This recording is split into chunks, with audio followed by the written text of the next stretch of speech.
नमस्ते। अमेरिका और चाइना का प्रॉक्सी वार शुरू हो चुका है, तो इसी पर पाकिस्तान मीडिया चर्चा कर रही है कि अभी जो फॉरेन विजिट होने वाला है एंथोनी ब्लिंकन और आपका लॉयड ऑस्टिन, जो कि पेंटागन के चीफ थे और अभी उनके डिफेंस सेक्रेटरी है, और ब्लिंकन जो कि सेक्रेटरी ऑफ स्टेट है, मतलब फॉरेन मिनिस्टर, तो वो भारत भी आएंगे।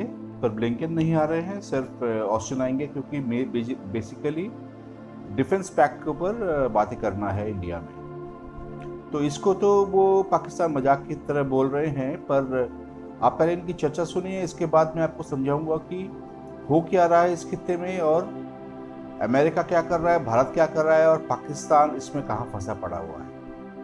आप इनकी पहले बातें सुनिए। 4 मुल्की क़यादत का जिसको अमेरिका ने लीड किया, और इसके क्या टास्क इनके हवाले किए गए, चाइना को किस तरह रोकना है, और ये सब लास्ट प्रोग्राम में भी हमने जिक्र किया था कि क्या खिचड़ी पक रही है इलाके में। ताज़ा तरीन अपडेट जो है इस हवाले से वो क्या है? देखिए, ताज़ा तरीन वाशिंगटन पोस्ट की उसकी है कि उनकी मीटिंग हुई है चारों की, क्वाड इसको कहते हैं, QUAD, 4 मुल्कों का जो ग्रुप है वो उन्होंने बनाया है, अमेरिका, ऑस्ट्रेलिया, भारत और जापान। और आप अंदाजा करें, हमारे यहाँ ना फिर कहते हैं मसला अजीबोगरीब बनता है। हमारे यहाँ एक तस्वर बना लिया गया है कि हमने नई चीजें करनी होती। ये जो शिव शंकर मेनन है, ये यहाँ इंडियन एम्बेसडर होता था, हाई कमिश्नर था, एम्बेसडर उनका सेक्रेटरी खारजा भी रहा। इसी ने अरेंज किया था कटास का, मेरी वहां भी मुलाकात हुई, यहाँ भी होती रहती है। अब ये बूढ़ा हो चुका हुआ है, रिटायर हुए करते, ये उसको उन्होंने क्वाड के अंदर उसमें रखा है। मैं कल हैरान हुआ पढ़ के, आप सोच नहीं सकते कि एक किताब पिछले दिनों आई है मार्केट के अंदर, विक्रम सूद की, उसकी किताब है द अल्टीमेट गोल। ये रॉ का चीफ है। आपको पता है ये रॉ का चीफ जो है कहां से आया है? ये इंडिया की पोस्टल सर्विस से ताल्लुक रखता था। अच्छा, ठीक है।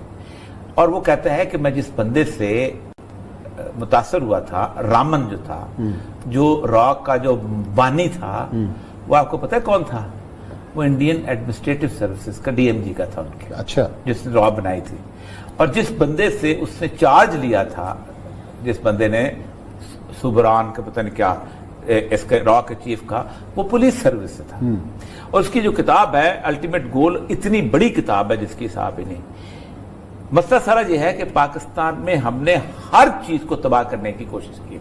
मैं इसलिए तकलीफ मुझे हो रही है कि इसके अंदर विजय गोखले और ये मेनन गए हैं, और उन्होंने बाकायदा उसके ऊपर तबसरे किए हैं कि इस वक्त इंडिया जो है क्वाड का मेंबर तो बन गया है, लेकिन वो कहता है हमने सिर्फ 4 चीजों के ऊपर रिस्ट्रिक्शन वहां की है कि भाईजान हमें लड़ाओ छड़ाओ मत, ठीक है, हम करेंगे क्या? The core issue United group set maritime security in the Indian Pacific ocean.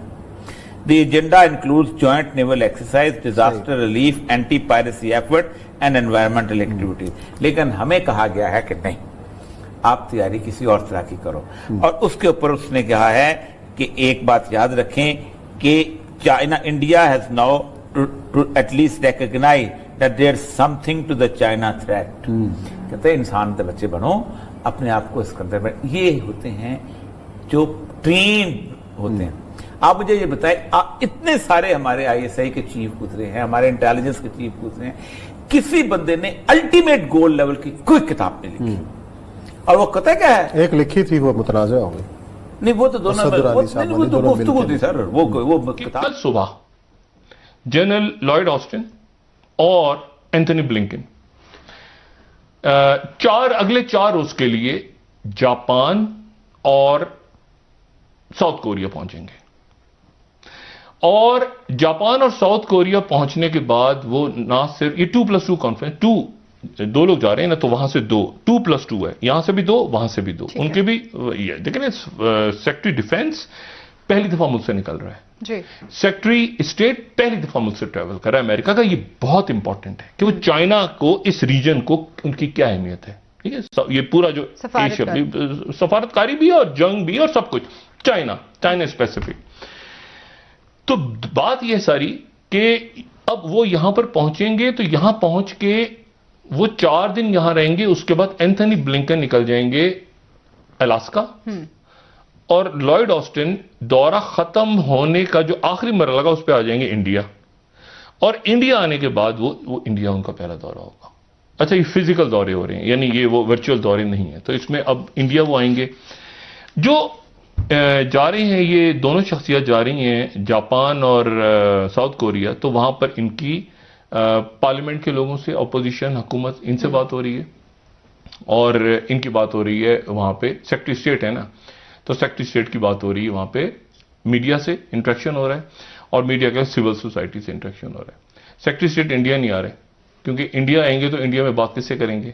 India में तो अभी इतला आ रही है कि कश्मीर के अंदर फिर हंगामे शुरू हो गए, मकबूजा कश्मीर में, और फिर कई लोगों की शहादतें हो गई, और नेशनल इंटरेस्ट जो है, ये नेशनल इंटरेस्ट जो मैगजीन है, वो ये खबर, वो अजीबो गरीब उन्होंने खबर लगाई है कि वो कह रहे हैं कि जी ये किसी हमारे मोदी जी के किसी अगले पिछले ने खबर लगाई होगी, China's hybrid war against India could foment unrest in Kashmir. अभी आर्टिकल पढ़े आप जी, वो कह रहे हैं कि जी ये जो है ना कश्मीर, इतला वहां से आ रही है कि फिर वहां पे कुछ शहादतें हो गई हैं, कोई लोग मर गए हैं, क्या खुदा, अभी वहां से डिटेल्स आएंगी शाम तक या रात तक। ये कह रहे हैं कि ये चाइना ने हाइब्रिड वॉर शुरू कर दी वहां पर, और जो पाकिस्तान भी है वो हाइब्रिड वॉर के तहत ये लोग मर रहे हैं। मतलब अजीब, वो पढ़े आप आर्टिकल, आप कहेंगे क्या वो जी वो प्रोपेगेंडा है, वो तस्वीरें आएंगी। अच्छा, ये तस्वीरें आ रही है, ये जो कर्फ्यू लगा हुआ है, ये जो लोग दुनिया के सब, ये कोई यानी कॉपी पेस्ट तस्वीरें। इंडिया में हंगामा मचा हुआ है खुद कि खुदा का वास्ता कश्मीर को खोलो, तो वहां पर फिर अनरेस्ट शुरू हो गया। तो ये अनरेस्ट अगर कश्मीर में शुरू हुआ, कहते हैं ना, मार्क माय वर्ड्स, ये जो अमेरिकन ने बीच में आके इसको ये सीज फायर करवाया है दोनों डीजीएमओस का, ये अनरेस्ट अगर कश्मीर में बढ़ा तो ये सीज फायर नहीं रह सकेगा।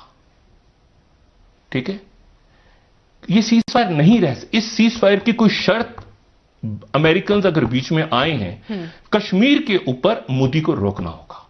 ठीक है, अगर सीज फायर, देखिए ऐसे ये मुमकिन 1.5-2 साल हो गए हैं उन लोगों को, अगर सीज फायर हुआ है, उस सीज फायर ये नहीं होगा कि वहां से ये खबरें आ रही हैं कश्मीर से और सीज फायर रह जाए, और इंडिया इधर भी खोलेगा ना, फिर शरारत इधर भी करेगा और इधर से जवाब आएगा। तो ये मुझे डर है कि ये कश्मीर में जब उन्होंने लोगों के ऊपर शुरू कर दिया, अगर ये इतला सही है जो कश्मीर से अभी तक आ रही है, तो उसका मतलब है कि वो फिर यहां एलओसी पे खोलेंगे, एलओसी पे करेंगे तो यहां से जवाब जाएगा। तो ये इसको देखना जरूरी है अमेरिकन के लिए कि अगर आपने दोनों डीजीएमओ से सीज फायर करवाया है तो उसको फिर देखें कि कश्मीर में क्या हो रहा है। ठीक है, कश्मीर के बगैर, और कश्मीर में हो रहा है तो वहां से फिर गोलियां इधर भी शुरू करेंगे ना वो, तो अचानक क्या हुआ है कश्मीर में।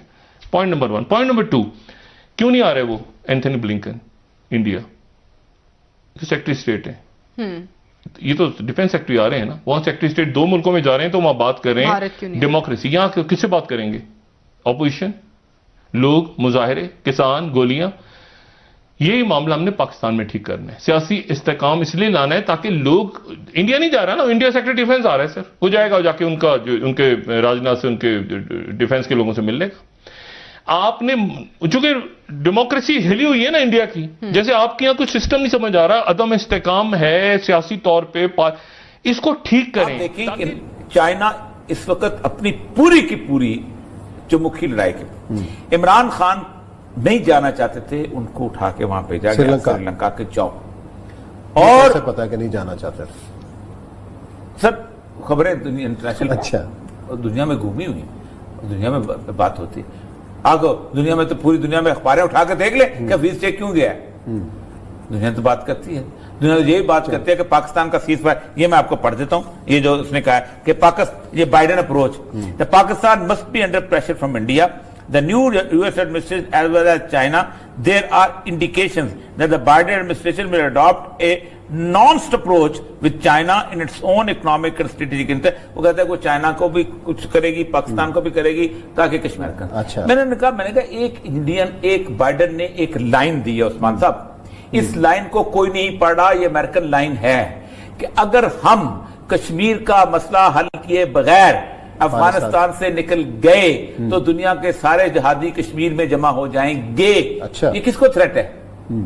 इंडिया को, कि पुत्र अगर तू चाइना के खिलाफ ना लड़ा तो छोड़ के किसने आना जातियों को वहां? मैंने छोड़ के आना है।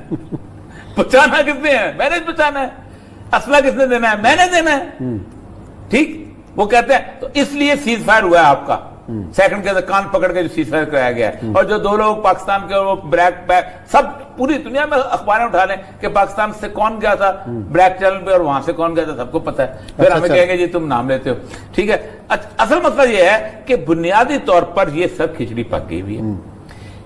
अगर म्यांमार में उन्होंने 3 चाइनीज फैक्ट्रीज को आग लगा दिया और मुजाहिरीन ने, जिसके ऊपर फायरिंग हुई और 39 मुजाहिरीन मारे गए हैं।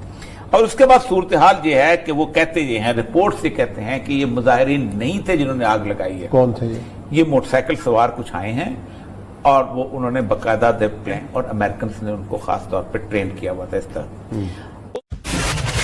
उनकी बातें सुन इससे क्लियर हो जाता है कि US is blaming China for the Kashmir problem. और इसको जैसे साहिद मोर्शद बोल रहा है किसी मोदी के पत्रकार ने लिखा है, नहीं, ये अमेरिकन न्यूज़पेपर लिख रहा है, क्योंकि ये अमेरिकन न्यूज़पेपर से ही कोट करते हैं जब भारत के खिलाफ वो लिखते हैं।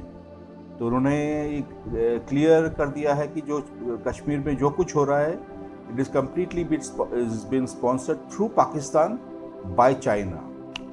और म्यांमार में 3 फैक्ट्री जो चाइनीज़ फैक्ट्री है उनको जला दिया गया है। तो मतलब ये युद्ध शुरू हो चुका है। और क्योंकि आपको याद होगा कि जो एप्पल का जो चेन्नई में फैक्ट्री था उस पर भी आग लगाया गया था, वो चाइनीज़ ने करवाया था। तो उसी का बदला बर्मा में लिया गया है। तो यही मैसेज था। तो बेसिकली ये पाकिस्तानी से एस्टॉनिश्ड, और उनको जैसे ये बात करता है कि ये जो रॉ के चीफ है, मतलब अंदर अंदर कितना कहाँ क्या काम चल रहा है, ये सब बातें कर रहे हैं। तो आप क्या सोचते हैं इसके बारे में? जो अभी डेवलपमेंट्स हो रहा है कमेंट में लिखिए। और अगर मेरे चैनल में नए हैं तो प्लीज़ सब्सक्राइब करिए, क्योंकि इस तरह के वीडियोस लाने में मेरे को प्रोत्साहन मिलेगा अगर आप सब्सक्राइब करते हैं। धन्यवाद, थैंक यू।